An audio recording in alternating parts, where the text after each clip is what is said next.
Hello everyone, welcome to unstoppable. I hope you are doing well guys. इसमें हम बातचीत करने वाले हैं कि अगर आपका यूपीएससी का फॉर्म आपने कर लिया है या आप फिल करने में आपको प्रॉब्लम हो रहा है या आपने गलत फॉर्म फिल कर लिया है, तो क्या करना चाहिए? क्या आपको दोबारा फॉर्म फिल कर सकते हो या आपको करेक्शन का ऑप्शंस दिए जाएँगे? तो इन तमाम चीज़ों के ऊपर बातचीत करेंगे। तो बहुत सारे बच्चों का एक क्यूरी है फ़ोटो को लेकर के, इसके ऊपर भी बातचीत कर लेते हैं। ओके, तो गाइस बिना डिले किए हुए वीडियो को शुरू करते हैं। वीडियो अच्छी लगे तो लाइक, नोटिफिकेशन शेयर करना मत भूलना। साथ ही चैनल पे नए हो तो चैनल को ज़रूर ही सब्सक्राइब कर लेना। तो देखो गाइस, हम यूपीएससी की वेबसाइट पे हैं और यहाँ पे जब आप आओगे, तो आपको यहाँ पे 2 नोटिफ़िकेशन देखने को मिलेंगे। एक आपका इंडियन फॉरेस्ट सर्विसेज़ का यहाँ पे नोटिफ़िकेशंस देखने को मिलेगा और उसके साथ ही आपको यहाँ पे UPSC CSC civil services examination का भी नोटिफ़िकेशन आपको देखने को मिलेगा। तो इसके ऊपर आप क्लिक कर लेना। क्लिक करने के बाद आपको क्या करना है वो मैं बता देता हूँ। पहली बात ये है कि क्या आपको फॉर्म में अगर आप गड़बड़ कर चुके हो या फॉर्म आपका गड़बड़ हो गया है, तो उसमें आप करेक्शन कर सकते हो या नहीं कर सकते हो। तो जी हाँ गाइज़, आप करेक्शन कर सकते हो। आयोग ने ऐसा मेंशन कर दिया है कि ये जो करेक्शन है 6/3/2024 से लेकर के 12/3/2024 तक आप करेक्शन कर सकते हो। लेकिन आप कहाँ-कहाँ करेक्शन कर सकते हो वो मैं बता देता हूँ। देखोगे यार, ओटीआर जो आपने फ़िल करा है उसमें आप करेक्शन नहीं कर सकते। उसके अलावा आप हर एक इन्फॉर्मेशन को चेंज कर सकते हो। जैसे कि आपका अगर आप ऑप्शनल पेपर चेंज करना चाहते हो या आप अपना आईडी चेंज करना चाहते हो, आईडी यानी कि जो आपने प्रूफ़ दे रखा है, उसमें अगर आप किसी तरीके का कोई बदलाव करना चाहते हो या आपने गलत फ़िल कर लिया है, गलत आपने लिख दिया है, जैसे कि फॉर एग्ज़ाम्पल आधार कार्ड का नंबर आपने गलत लिख लिया है या पैन कार्ड का या वोटर आई कार्ड का आपने गलत नंबर लिख लिया है, तो उससे भी सुधार सकते हो। साथ में आप अपना एड्रेस वाला ऑप्शन भी चेंज कर सकते हो, नेशनैलिटी यानी कि देखो पार्ट 1 में जो ओटीआर के अलावा वाले जितनी भी चीज़ें आपने फ़िल करे हैं, जैसे कि आपका कास्ट सर्टिफ़िकेट डेट हो गया या कास्ट सर्टिफ़िकेट वाला नंबर हो गया या आपका उसमें नेशनैलिटी हो गया या मैरिड वाला जो ऑप्शन है वो हो गया। तो जहाँ-जहाँ आपने लिखा हुआ है उन तमाम चीज़ों में भी आप चेंज कर सकते हो। फिर उसके बाद पार्ट सेकंड में आपका फ़ोटो वाला ऑप्शन आता है। तो फ़ोटो में पहले मैं एक बात बता देता हूँ कि आयोग ने इस बार क्या चेंज करे हैं फ़ोटो के रिगार्डिंग। तो ये चीज़ समझना बहुत ज़रूरी है। देखो गाइज़, बहुत सारे बच्चों के बीच में एक बहुत बड़ा कन्फ्यूज़न है कि फ़ोटो हमारा कैसा होना चाहिए।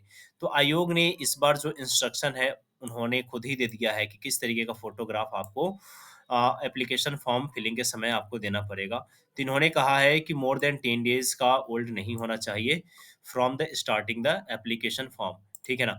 ये बात याद रखना, एप्लीकेशन फ़ॉर्म जब स्टार्ट हो रहा है, उससे 10 दिन पहले का फ़ोटो मतलब कि नहीं होना चाहिए। विद इन 10 डेज़ के अंदर में है, तो वो आप लगा सकते हो। लेकिन इसमें सबसे बड़ी बात ये है कि आपको उस फ़ोटोग्राफ पे डेट देना पड़ेगा, date on which photographs of taken, ठीक है ना? जिस दिन आप फ़ोटोग्राफ ले रहे हो, उस दिन का डेट आपका उसपे मेंशन होना आवश्यक है, यानी कि फ़ोटोग्राफ पे आपका डेट होना चाहिए। यानी कि आप देखोगे तो फेस के लिए आपका 3/4 आपका पार्ट होना चाहिए और 1/4 जो बच जा रहा है, उसके लिए आपका जो होगा, वहाँ पे डेट मेंशन होगा। तो फ़ोटोग्राफ पे आपका डेट होना ज़रूरी है। ये फ़ोटोग्राफ इम्पोर्टेंट क्यों है आपके लिए? तो देखो गाइज़, यहाँ पे आयोग ने जो मेंशन किया है, उन्होंने मेंशन किया है कि must ensure that their appearance must match, यानी कि जो आप फ़ोटो दे रहे हो, वो मैच होना ही चाहिए, जिस समय आप एग्ज़ामिनेशन हॉल में शामिल हो रहे हो, उस फेस से और आपके फ़ोटोग्राफ से मैच होनी चाहिए। उसके बाद ये कहा गया है कि जिस तरीके का आप फ़ोटो लेंगे, प्रीलिम्स एग्ज़ामिनेशन के समय, मेंस एग्ज़ामिनेशन के समय, इंटरव्यू के समय, आपको उसी फ़ोटो को कैरी करना पड़ेगा, ठीक है? और जो लुक में आप फ़ोटो खिंचवाएँगे, उसी लुक को आपको मेंटेन करके रखना पड़ेगा प्रीलिम्स के समय भी, मेंस के समय भी और इंटरव्यू के समय, ठीक है ना? Same should be the case in the ये आप देख सकते हो कि सेम होना चाहिए, ठीक है? यानी कि जैसे आप क्लॉथ कपड़े वगैरह पहन के फ़ोटो खिंचवा रहे हो, सेम लुक आपका होना चाहिए, हेयर स्टाइल आपका चेंज नहीं होना चाहिए। अगर आपने बिना दाढ़ी वाला फ़ोटो लिया हुआ है और उस समय अगर आपके पास दाढ़ी है या किसी तरह का कोई चेंजेज़ हो रहे हैं, तो वो सारी चीज़ें कहीं न कहीं प्रॉब्लम क्रिएट कर सकती है। इसी वजह से यहाँ पे ये सारी चीज़ें कही गई है। अब सवाल ये है कि आपने फ़ॉर्म फिल कर लिया है, आपने फ़ोटोग्राफ जो था वो पुराना वाला ही डाल दिया है या आपके फ़ोटोग्राफ पे डेट मेंशन नहीं है, फ़ोटो तो नया है लेकिन फ़ोटोग्राफ पे डेट नहीं है। फिर क्या करना चाहिए? तो कुछ मत कोई ज़्यादा आपको टेंशन लेने वाली बात नहीं है दोस्तों, आपको टेंशन बिल्कुल भी नहीं लेना है। क्योंकि आयोग ने यहाँ पे एक बात बहुत अच्छी कर दिया है कि आपको मॉडिफ़िकेशन मिलेगा, एप्लीकेशन फॉर्म में आपको मॉडिफ़िकेशन करने के ऑप्शंस दिए जाएँगे, जो 6 तारीख से लेकर के 12 तारीख तक का होने वाला है। माफ़ करना दोस्तों। यानी कि 6 दिन का आपको ये देखो अप्रॉक्सिमेटली 7 डेज़ का आपको टाइम दिया जाएगा कि आप अपने एप्लीकेशन फॉर्म में चेंजेस कर सको, ठीक है ना? तो ये एक छोटा-सा अपडेट था, जो भी बच्चे घबरा रहे थे, जिनको टेंशन हो रहा था कि क्या करें, ना करें, तो गाइज़ घबराने की कोई बात नहीं है, आपने फॉर्म फिल कर लिया तो भी कोई दिक्कत नहीं है। आपको ऑप्शंस मिलेंगे आपको इसमें मॉडिफ़िकेशन करने के लिए। लेकिन एक बात याद रखना, जो ओटीआर में आपने फॉर्म फिल कर रखा है, ओटीआर वाला चीज़ आप मॉडिफ़ाई नहीं कर पाओगे, इस बात को आपको ध्यान में रखना पड़ेगा, ठीक है ना?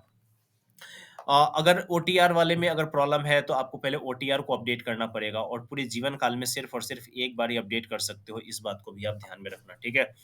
तो यही चीज़ थी और बहुत सारे बच्चों को कन्फ्यूज़न हो रहा था, तो मैंने उनका ये कन्फ्यूज़न दूर कर दिया। यहाँ पे देखो मॉडिफ़िकेशन इन ओटीआर प्रोफ़ाइल के ऊपर भी कहा गया है कि in case the candidate want to effect any change his her OTR profile, it shall be allow only the once in life time. यानी कि पूरे जीवन काल में एक बार ही आप चेंज कर पाओगे, यानी कि registration at OTR platform. The change in OTR profile data shall be available till the expiry of 7 days from the next after the closure of application। देखो गाइस, यहाँ पे 2 तरीके का मॉडिफ़िकेशन है। अगर आप एप्लीकेशन फॉर्म में मॉडिफ़िकेशन करना चाहते हो, तो भी ये पॉसिबल है, ये कर सकते हो 6 से लेकर के 12 तक। अगर आप अपने ओटीआर में चेंज करना चाहते हो, तो वो भी आपको अवेलेबल होगा 6 से 12 मतलब कि 12 मार्च तक ये भी अवेलेबल होगा, ठीक है? लेकिन ये तभी आप कर सकते हो, ये तभी कर सकते हो जब आपने एक बार ओटीआर फिल कर दिया है और आपको लगता है कि ओटीआर में कोई चेंज करना है, तभी आप उसमें चेंजेस भी कर सकते हो, ठीक है? लेकिन वो ओटीआर के माध्यम से होगा, वो रजिस्ट्रेशन एप्लीकेशन फॉर्म के माध्यम से नहीं होगा। तो ये 2-3 चीज़ें जो है इसको समझना बहुत आवश्यक था। इसके अलावा कोई भी अगर प्रॉब्लम आ रहा हो, तो वो मेरे से शेयर कर लेना, मैं बता दूँगा आपको और जितना ज जल्दी हो सके मैं रिप्लाई कर दूँगा। इंस्टेंट रिप्लाई चाहिए तो गाइज़ इंस्टा पे मेरे को मैसेज कर लेना, वहाँ पे मैं आपको रिप्लाई वगैरह दे दूँगा। तो जिन दोस्तों का भी अगर लगता है कि फ़ोटो वगैरह में कोई प्रॉब्लम आया है, तो डोंट वरी, आपको टेंशन नहीं लेना है।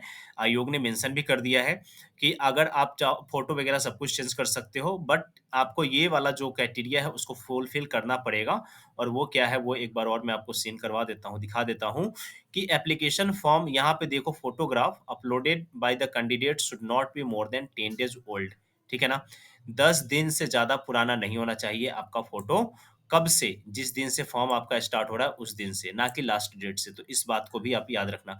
बहुत सारे बच्चे के माइंड में ये आ रहा होगा कि हाँ, कि सर अब मैंने तो फ़ोटो गलत डाल लिया है, तो बाद में क्या मुझे 5 तारीख से पहले, यानी कि जो 6 तारीख से जो डेट शुरू होंगे उससे पहले का मेरे को लेना है? तो नहीं गाइज़, ये अभी आप फ़ोटो बनवा लो और 6 के बाद से लेकर के आप 6 से लेके 12 के बीच में आप कभी भी चेंजेस कर सकते हो। तो बिंदास अपनी स्टडी पे ध्यान दो, फ़ोकस करो अपनी स्टडी पे और जो भी आपको कंफर्टेबल आपके जो भी क्लॉथ हैं, उसमें जाकर के आप फ़ोटो ले लो और कोई भी ब्लैक एंड व्हाइट वगैरह इसमें मेंशन नहीं किया गया है, बट आप अपना फ़ोटो अपने अकॉर्डिंग ले लो जाकर के, ठीक है ना?